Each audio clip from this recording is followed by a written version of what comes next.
Phishing scams, they are exactly how they sound. So a scammer will cast a huge net with mass emails, texts, or calls, and then they see who they can catch. Well, scammers, they get a lot of success with that, netting more than 9,000 reports to the BBB in 2023 alone. Well, for some tips on how to spot a phishing scam, here's Sydney Waters with the Cape Girardeau BBB. They look legitimate. They may even have a replica of a company logo, but there's some things that you can look for in those. Definitely check out the sender's email.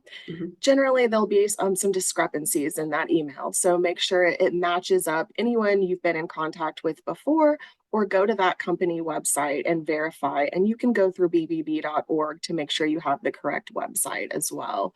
And then a lot of times in those phishing emails, almost every time actually, they're going to want you to click some sort of link. And that's the net. That's where they're going to capture your information. In those links is where the malware lives. So sometimes we've even had scam reports of people actually not even clicking the link, but just opening the email, and that malware actually opens on your computer. And what malware generally does is it locks up your computer, the scammer starts to communicate with you, and they want you to send some sort of funds to unlock your computer. I mean, that basically is like your digital hardware holding you hostage.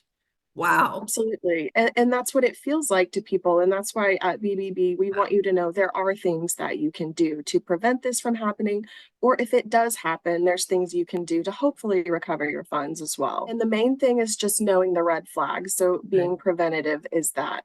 So anything unsolicited, and we talk about this all the time, Rachel, but you should be very skeptical of anything you get unsolicited, especially in a text message, because that's kind of where we're seeing these scams pop up.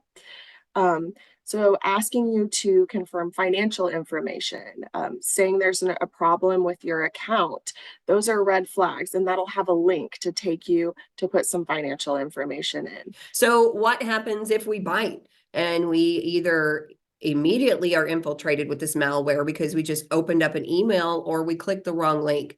Then what?